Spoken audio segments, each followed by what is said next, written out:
it's Donna Marie, host of the Best Life of Wellbeing podcast, and welcome to this episode. Today, we will be talking to Erin Whalen, communication skills coach and owner and founder of Compassionate Coaching. Before I go any further, please, if you haven't already, subscribe to our channel, hit that subscribe button. Also, hit the notification bell so you get notifications when new episodes are released. If you like our content, please give us a thumbs up. And we also want to hear from you if you don't like our content.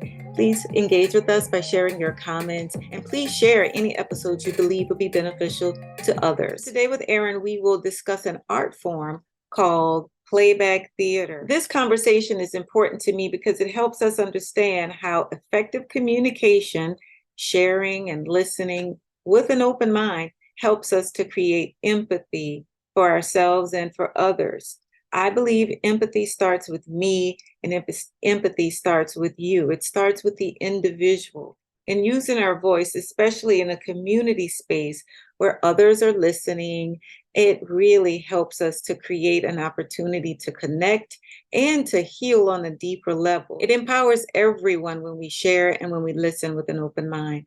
Empathy makes space for a person to be seen and heard in a world where we are prone to suffer in silence, where we're prone to stuff what we're feeling, to ignore what we're feeling, to get over what we're feeling as quickly as possible. Those feelings and those things and that trauma we ignore, it doesn't leave us. It stays stuck in our body. And when we use our voice, it helps us to release. It helps us to even hear our own story, because sometimes when we hear ourselves saying something, we determine whether that story aligns with what really resonates with us. Through empathy, we connect by being vulnerable, through listening with an open mind, through sharing.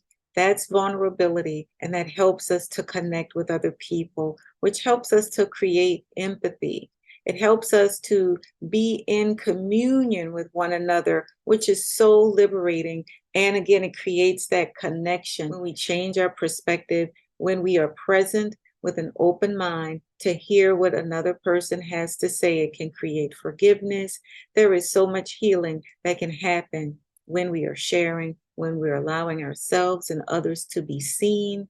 And that is so important with end of life planning. So all of, not just end of life planning, but when we're at the end of our life, we think it's over and we're still alive. It's not over. We can continue to create. And we do that with our mind. And if we don't learn to train our mind and our emotions and to learn about trauma and to learn what empathy really can do, not just for us, but communicating and storytelling empowers our elders, our family members, our children, our colleagues, our neighbors, our community, and the world. So please enjoy this episode. Again, thumbs up, thumbs down. I want to hear what you think. Erin Whalen is a communication skills coach and the founder of Compassionate Coaching, which guides teams in the helping profession, especially bereavement and end-of-life professionals, to get through their days with more ease.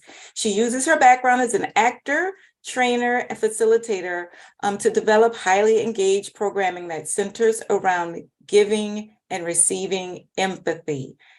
Erin, welcome, welcome, welcome. Thank you so much for having me. I love our conversation, so I'm excited about this. I attended my first playback experience, and I was very amazed because what you do is you listen, and you don't miss a detail. just that part to me was just amazing. And then you play back a person's experience based on what they share. You remember their name, where they're from, whatever it is they share. And I just thought to myself, I want to be able to listen like that. If nothing else, your listening skills and the way it was three of you, the way you worked together to create this story, there is no prep work. There is, you do it on the spot. Yeah.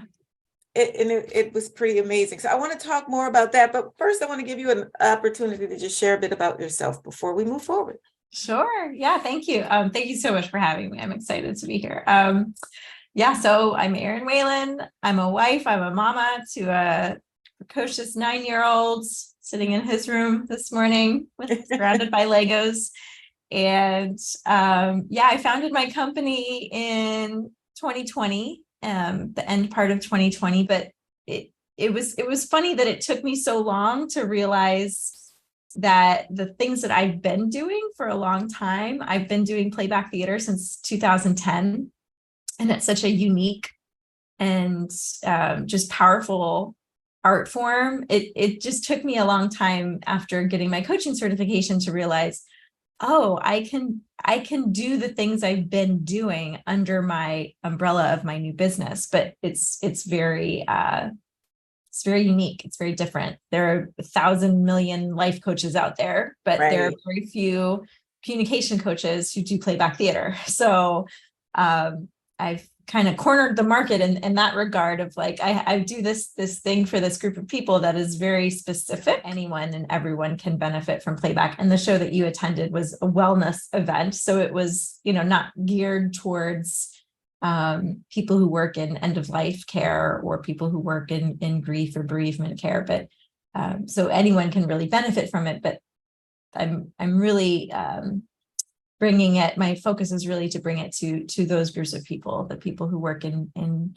grief and the people who work in end of life care. Well, I will say there was some grief in there. One lady Yes. did talk about her losing her husband, and another lady talked about her knee replacement. All of that was still so much aligned with grief and bereavement at some level. And grief and bereavement really is about self-care for the most part.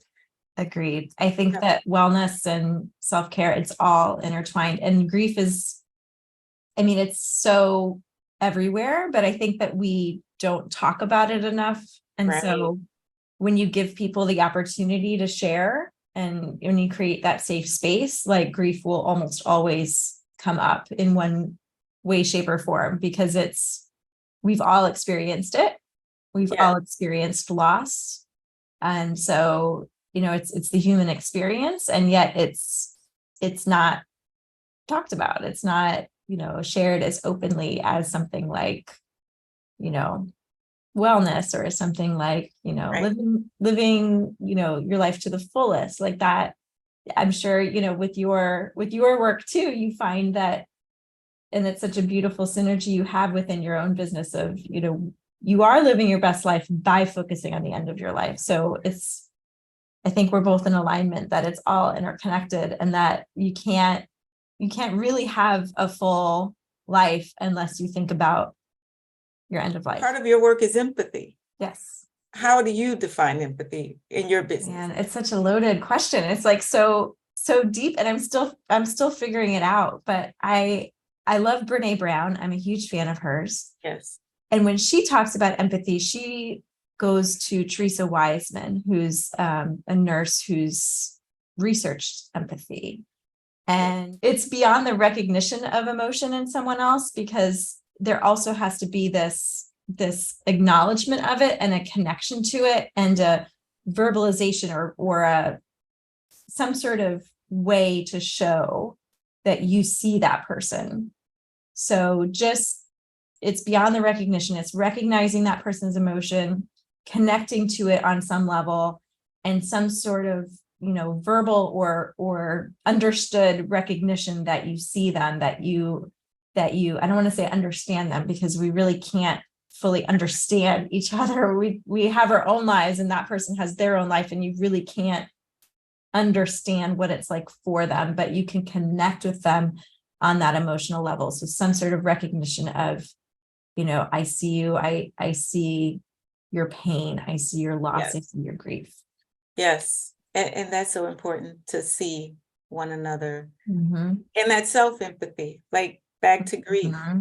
We go through grief, all kinds of grief. It could be, I remember my empty nest experience. Mm-hmm. And I could have easily just ignored those emotions and said to myself, this is a part of life. You knew it was going to happen when you had kids, and find something to do in order to not ignore what I was feeling, but to get over it quicker. Yes. You don't want to be in those emotions many times, and it's so important to process that. And so even the self-empathy is so important, because there are phases in our life where we don't understand what we're going through, and we need to give ourselves grace and understand what we're experiencing, how it's changing us, and how we're evolving with processing that grief. Kind of the same thing we need to do with other people, but again, we don't understand someone else's experience, but we just need to see them. Yes. Yeah. Yes. Yeah, that was beautifully said. Your what you do in playback is empathy. Yes. It is exactly that. You Yes. are listening, you are describing back to, and so explain what your playback theater is all about. It's an art form. I didn't, start this art form. This is an art form that has been around since 1975. It was founded by Jonathan Fox and Joe Salas. He came from a psychodrama background and she came from a musician background. So together they formed this art form called playback theater. It's performed all around the world.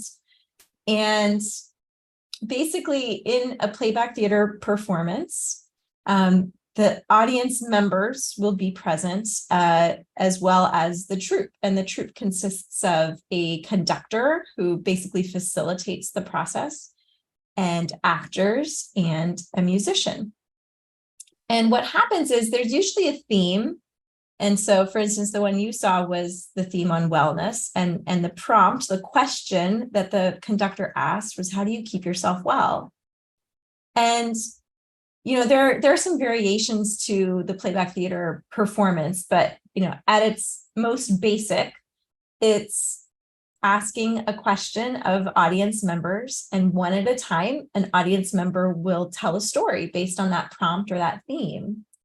And while that person is telling the story, the conductor is, helping them flesh out the story, asking follow-up questions and getting some clarity, and really helping to paint the picture. And everyone in the audience is present for that part. They're listening to the storytelling aspect, which is very cathartic in and of itself, to share our stories. But also listening on a very deep level are the musician and the actors. And after the story has been told, the conductor will either say, let's watch, or they'll invite the entire room of people to say that person's name and to say, let's watch. And instantly, without planning, without rehearsing, without discussion, the actors and the musician immediately play back the story, giving it artistic life. And so we might try to say this, like, explain it, because it's like, oh, okay, but no, like, you don't understand until you experience it. We're able to play inanimate objects. The musician basically plays the soundtrack of that person's story. We are listening not on a superficial level, but at a very deep level. So we're trying to really connect to that person's emotion, and maybe even what they're not saying. We're trying to get to the essence or the heart of their story. And we are there to honor that person's story. It's not improv for the sake of entertainment. It's improv for the sake of honoring. Yeah. And so we really honor that person's story. So we play back the story, we breathe artistic life into it with music, movement, drama. And then we always take a moment to check back in with the person who told the story, because we want to make sure that we captured it. We want to make sure that they felt seen and heard. And then it goes to the next person, and the next person will share a story. And then we start the process all over again. And the whole audience can see and hear and connect with. It evokes so much emotion. Like I was sitting there, and it's like, I am so grateful you had those tissues available. I know. Because it really is amazing. It really is amazing. And I'm sure for the person whose story you're telling, it's even more amazing. But for everyone in the room, there isn't a person who leaves that room who doesn't feel connected. Yes. To the story. Yes. That's the thing, is that when we tell our stories, we connect, because even if we're different or in different circumstances or different backgrounds, there's something about someone's story that we can always connect to. So there's that piece, but then there's the artistic piece of when you see it played back, there's something that you see in the artistry of it that resonates with you and that you connect with as well. And then it's always just this ripple effect, because the next person, like their hand goes up fast to like tell their story, because something sparked in them in the sharing of the story or in the watching of the playing back, where there's this sense of urgency almost, and desire to share our stories once we see the power and feel, like you said, it's just the level of emotion that is experienced when you're in the audience. You feel an urgency and a desire to share your own story and to see it played back, because you can see how powerful it is and how cathartic it is. It really is.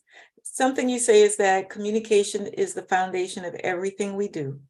And having strong communication skills, to every you provide that for every functioning and high performance team. I do agree that communication is foundational to everything we do. And so one of the things I've noticed is, and tell me if you noticed this in your bereavement work, as people get older, they seem to communicate less, verbal communication less.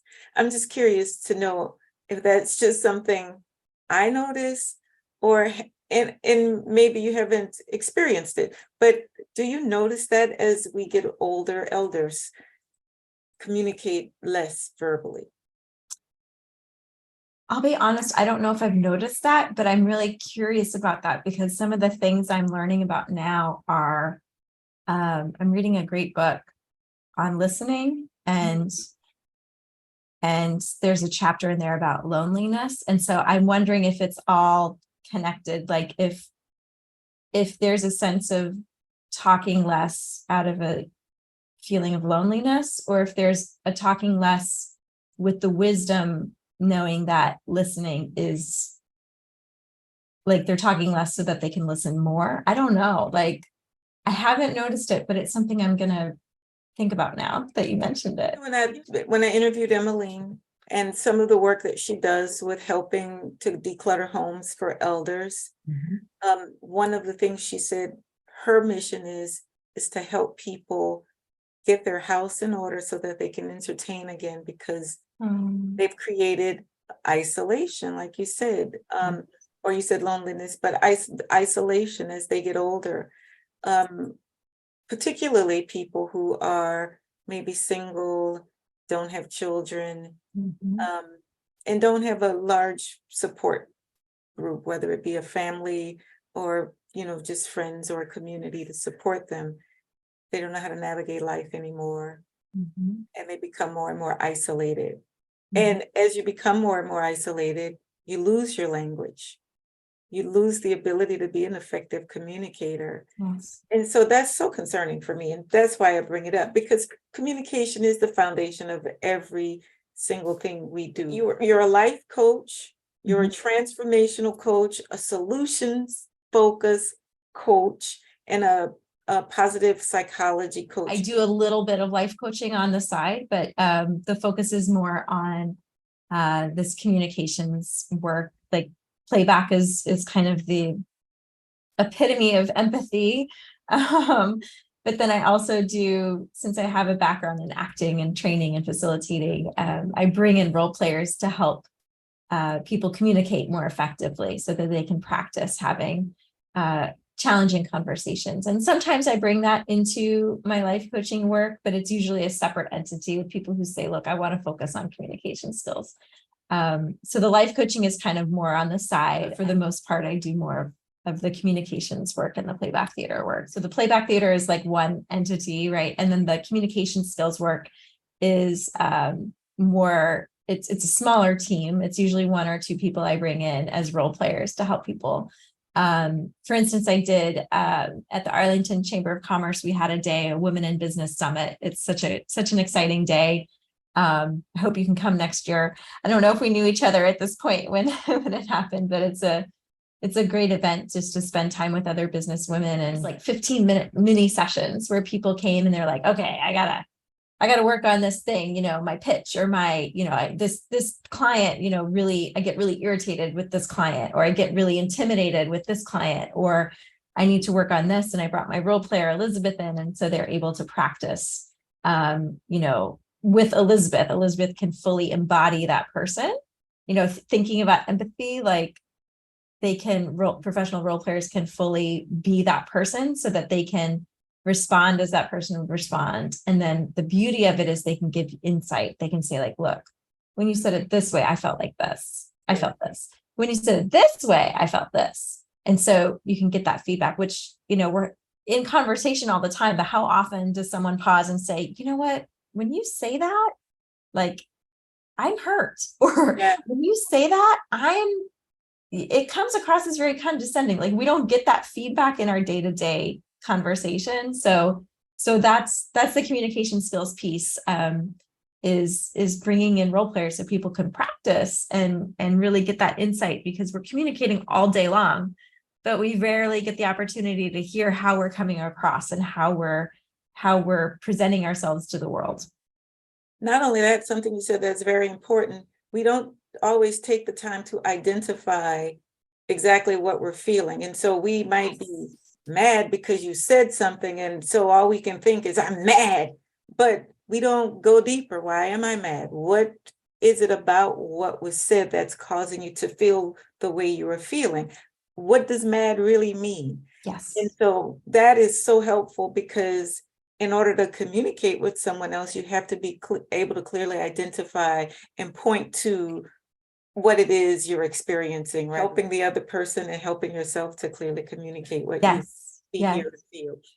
I love what you said too, because anger, when we're mad, it's always a secondary emotion. Anger is always covering up something else. Yeah. And so, like, we even just identifying the mad, as you said, is something that we rarely do. Like, why am I mad? But then, like, the next question is, well, what is underneath it? There's always something underneath anger, always. It could be hurt, it could be betrayal, it could be shame, guilt, fear. So many things could be under that anger. I think empty nesting is a whole unspoken, grief, as you mentioned earlier, that people like that. There's a need there. There's a need for people to have a safe space to process that. Because I think what happens, and you alluded to it earlier, is that the tendency might be to just fill up those hours. And, the driving force might be, subconsciously, I don't want to face this, the feelings. And so I'm just going to go make myself really busy, which is, I think, what we do in the US all the time. Like, I don't want to face the feelings, so I'm going to eat. I don't want to face the feelings, so I'm going to watch Netflix. I don't want to face the feelings, so I'm going to keep myself actively busy. Yeah. Even things that could be, considered healthy, like I'm going to over-exercise. I'm going to, whatever it is, I'm going to listen to all these podcasts to make me a better person. And then it's like, yeah, but you're literally not having silence in your day because you're filling all of it. But like that sense of filling our time so we avoid processing and feeling things. I think that's an epidemic, really. Yeah, it is. It absolutely is. It's an epidemic, and it keeps us from being able to empathize with other people. It impacts empathy in a really negative way, because if we're not able to be still and silent and process our own shit, yeah, then it's very hard to really consider someone else. That's really true. And I didn't realize it until you said it, but I wonder if it's about like empathy being, I don't understand your situation. I can't understand it, but I have to connect to my own feeling of, resentment or loss or whatever it is that you're feeling in order to empathize with you. But if I haven't gone through it, and if I haven't gone through the process to actually access and know what I feel like when I'm experiencing resentment, when I'm experiencing loss, I can't be of service to you, because I have to access it from somewhere in order to connect with you. And if I haven't done my work, I'm not going to be as good to you as I could be. which is an epidemic in our country, and it causes trauma. Yep. And it could explain a lot of why we're having mass shootings and Yes. all the other stuff that is happening in our world and in our country. Yes. Yeah, Agreed. And loneliness. absolutely. Yeah. It's back to the loneliness epidemic of, people feeling so isolated and feeling so misunderstood. I just read, I wish I could remember. I think the book I'm reading now is called You're Not Listening. And they just talked about how, since you brought up mass shootings, like they've researched like the people who do commit these horrendous crimes and, get to that point of mass shootings, it's because they have felt so disengaged and isolated, right? And so, yes, of course, there's, the mental health crisis that we need to address. And of course, we need to address gun laws and access. Like that is a huge part of prevention. And this piece of how do we reach those people, or maybe it was a podcast I was listening to, not the book, but how do we reach those people and help them feel seen and heard, Yeah. so that they don't get to the point where they're feeling such devastating isolation that they think they have no other recourse but violence. Yeah. That's the way they get to be seen and heard. Right? Exactly. Silence, right? So you mentioned toxic positivity. I did. What is toxic positivity? I don't know the official definition, but in my mind, toxic positivity is the denial of and lack of recognition of anything but the bright side, the lack of recognition of the hard, the lack of recognition of the grief and the loss and the pain, and the only focus on, you got this, better days ahead. Right. Don't worry. Like, to the point of saturation. Yeah. You focus more on the glass half full rather than half empty. But again, like you said, if you're always focusing on the glass half full, you don't get an appreciation for the empty part. Amen. You got to have that balance. You gotta have the balance. And I can tend more towards the like only focusing on the negative, right? Which is not healthy either, right? It has to be the balance. I'm Catholic. I read a book years ago called The Right to Be Merry, Merry, The Right to Be like happy. Mm-hmm. It was written by a cloistered nun who like literally lives like with other nuns and like doesn't leave the convent and just she talked about just like pure happiness. And I remember a line there, I'll never forget it. She said, I have to get to the place where I say, there's no sin I can't imagine myself not committing. Yeah. Like that's when you get to that level of saying like, yeah, I am so weak and so imperfect. And this is a cloistered nut. Like this is someone who has said like goodbye to the world and living behind the cloister wall. Like, and I was like, what? I think it also, it's so easy to dehumanize each other. Yeah. Whether it's like I'm on this side of this debate or this issue and you're on that side, and how dare you, and how can you think that way, and so evil, and it's so easy to dehumanize each other. But in reality, like if my circumstances were different, like I might be over there, or I might, I think that there has to be a sense of acknowledging our own capacity for just cruelty and meanness and whatever you want to call it, sin or whatever, we are all capable of that. And so recognizing that is one of the hard first steps. Yeah, that makes me, the word empathy comes to mind, and then the word forgiveness, because forgiving someone, first of all, back to the nun. Yeah. It is so easy to be a nun in a convent and to think I'm I'm I'm good. exempt, right? So that is really impressive that she was able to connect to that human side of her, that sinful side of her, and know that it still exists. Yes, I've separated myself from the world, but I'm no different Yeah. than anyone else. Yep. That is amazing, first I of know. all. But then when we think about forgiveness, it is so easy for us to look at someone who's done something that we don't agree with or we think is really egregious or just gruesome. Mm-hmm. And or someone who has said something to us or done something to us. And we can't forgive if we're never able to recognize that we're no better. Yes. And like you said, if in those same circumstances, I can't say I would not make the same choice. Forgiving doesn't mean you forget. Forgiving doesn't mean you excuse the behavior. Forgiving doesn't mean any of that. Right. Forgiving brings us back to empathy. Yes. Right. And so you don't have to be friends to forgive. You don't. And so, yeah, that's amazing. Just listening to the nun story has brought up so much in me. I know, right?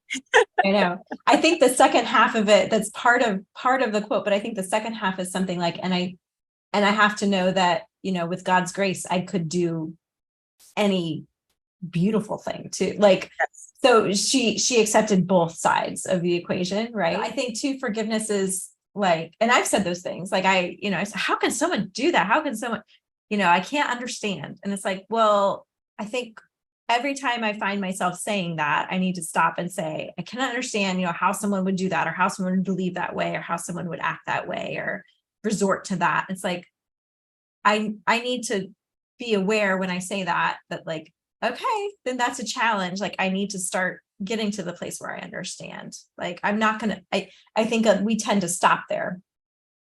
Right. I think that's an okay place to start and to admit, like, I don't understand how someone could act this way or vote this way or be this way. Right. Okay. Start there, but then get to the place where you say, okay, let me try and understand. Like, let me try and get a little bit into the reasons why that person Right. does that. I just listened to an amazing podcast yesterday. Simon Sinek. He has a podcast. I loved his book, Start With Why.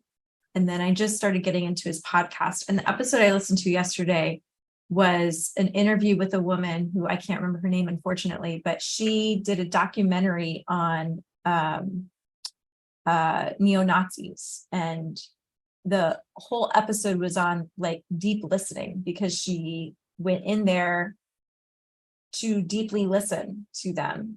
Like, and she's a Muslim woman, like, and she actually like accompanied them to Charlottesville, like not knowing it was going to be what it was, but like she spent a long time like actually listening to them. And then, one of the people she initially interviewed, like it took 3 years, but he ended up leaving, but then there's this sense of isolation for him. Like he is now like, okay, the people I left want to kill me. The people that I've been insulting for, the past X number of years want to kill me. Yeah. I have no one.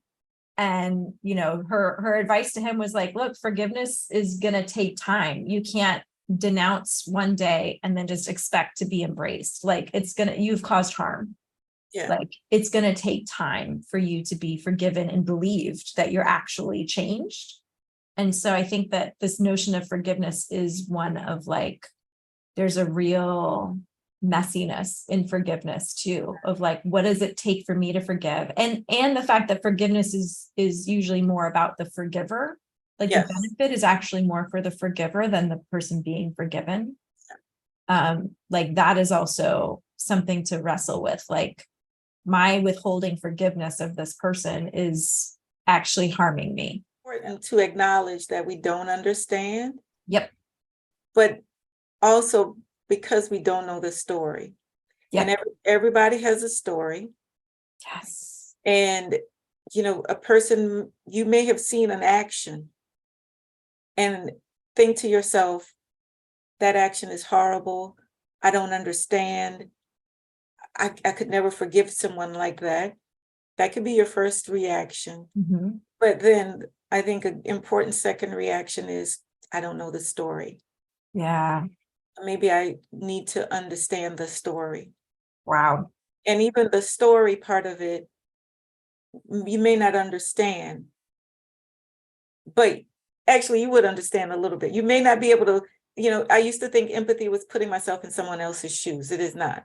Correct. Right. And so I won't be able to walk in another person's shoes or know what it's like to be in that person's shoes, but I would understand their story and recognize a little bit more about why. Yes. Yes. Which brings us back Back to to playback. stories. Right. Yeah. And how you made that connection that playback is like empathy. It is, and that was my intention when I said, like our offerings are about giving and receiving empathy, because like that in and of itself, the art form itself is about like hearing and honoring your story. And to create the connection. Yeah. Yeah. Yeah. Yeah. I know I felt like such healing in that playback.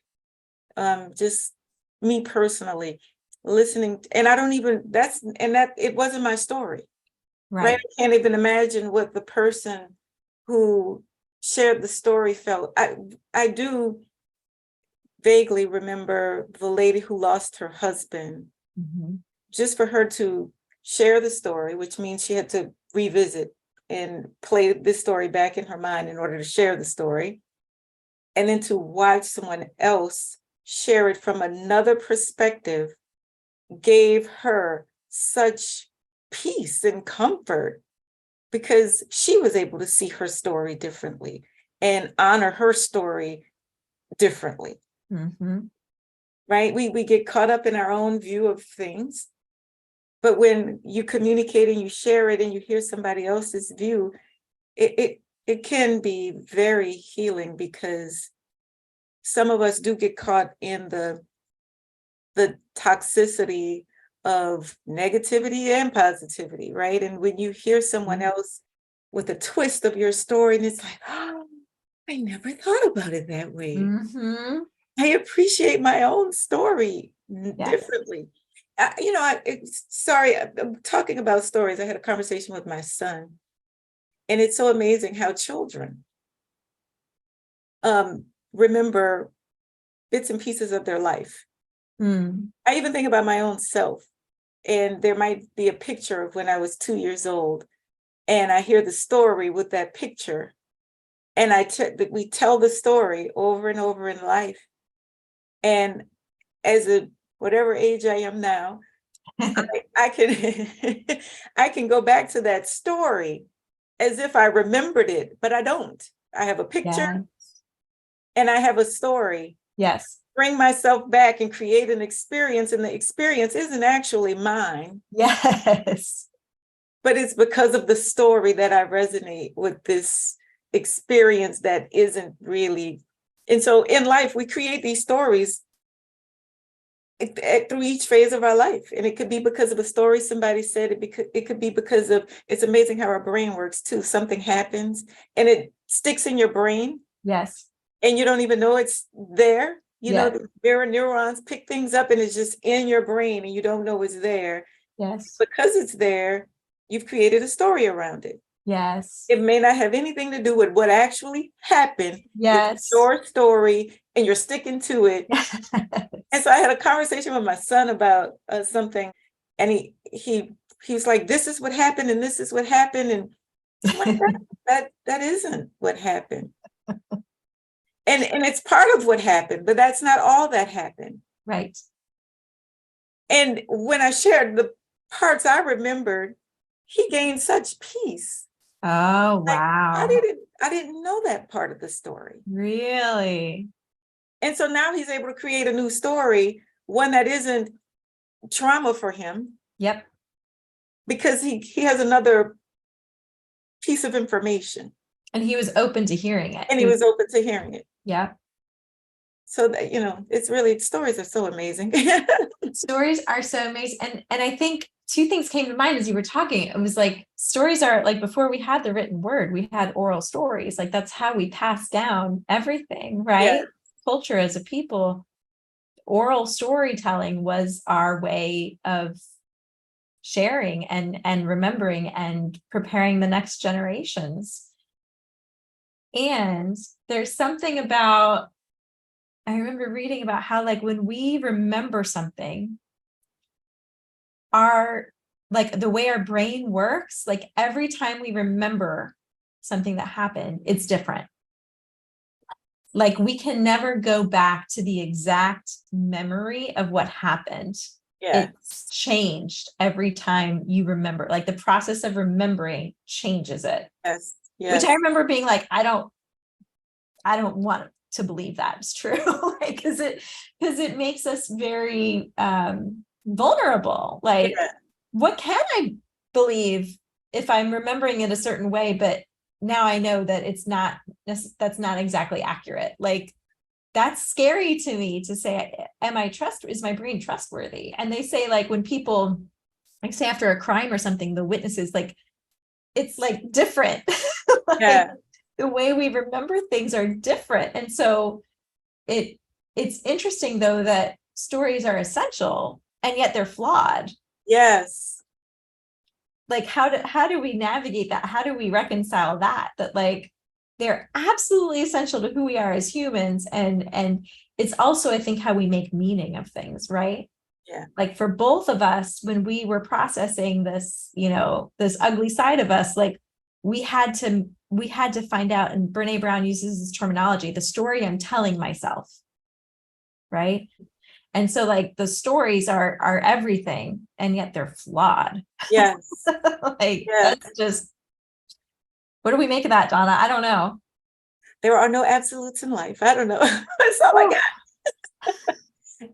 Wait, Da, da, I want to da. share, this recently happened to me. So my mother's here visiting, right? And so in 2009, I was taking the death and dying class. I interviewed my uncles, my dad, and my mom. And I still have the written interviews. Wow. So then my mom is here in 2023. I'm interviewing her again and asking her the same questions. Her responses are totally different. What? So then I remind her of something she said in 2009, and she's like, oh, yeah. But her responses are now totally different. Wow. And so then I'm thinking, okay, what can I really believe about my childhood life?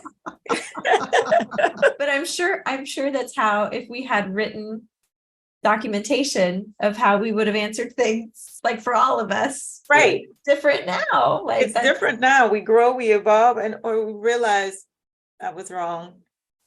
Wow. This is what I believe now.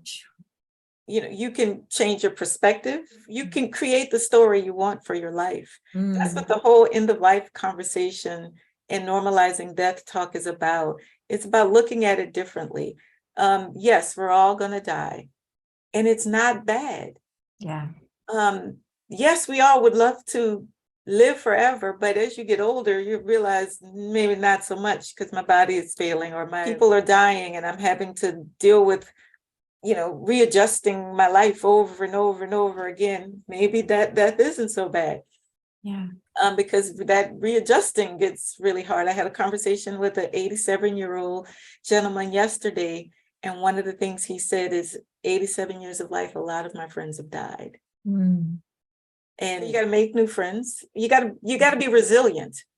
Yes. And sometimes you just don't want to be resilient anymore. It's yes. So that may not be so bad. But however, creating a conversation around it, just to help us look at it differently, want to think about it, because many of us don't want to ever think about it. Right. To look at it differently. And so this conversation has been so helpful for me as a death doula. And I hope it's helpful to anyone viewing. And because I guess one of the key takeaways is, one, you can create your own story. You can rewrite your life. You can live your best life and define that for yourself. But that the stories that were told, we can look at those differently. Yes. Whether it be a positive story or a negative story, we can create a new perspective around that story, which could create peace in our life. It's the same story, a different perspective, but the healing can occur by looking at the story differently and creating a perspective that actually aligns with who we are and how we want to live. You know, this has been beautiful. I've had so much fun. I felt this was just such a delightful conversation with so many twists and turns. Yes. So, Erin, will you tell people how they can find you? One thing I do want to say is you say in the workplace, or you quoted Forbes, storytelling at work is so important. We have lots of toxic work environments. Mm-hmm. And storytelling at work, according to Forbes, can make it easier for colleagues to be real with each other, to support each other, and to have empathy for one another. It can create a level of humanity in the workplace that people are so desperately seeking right now. It can make you a better leader and improve the way you do business. And so I definitely want to highlight that because we spend a lot of our life at work. Mm-hmm. And so I hope that some business person is listening to this podcast and will consider your service, because again, we spend lots and lots of our life, not just our days, our life working. And some of us are never intentional about choosing the type of work we do, but at least if we have healthy relationships in the workplace, that makes all the difference. Yeah. Where can people find you? And just you close it out with just telling people what they need to know to access your services. I think the best way is just send me an email. You can email me at Erin, ERIN, at compassionatecoaching.org. O-R-G. My website is www.compassionatecoaching.org. And you can find me on LinkedIn. And I love hearing from people after they hear a podcast interview or, find me somewhere. I just love individual reach out. So that's probably the easiest way to find me. If anyone is like, yeah, playback sounds amazing. I'm always looking for people who are interested in sponsoring a playback show that we can just open it up to the public. And do you also still work with medical students and physicians and, government agencies? You're open to it all? I'm open to it all.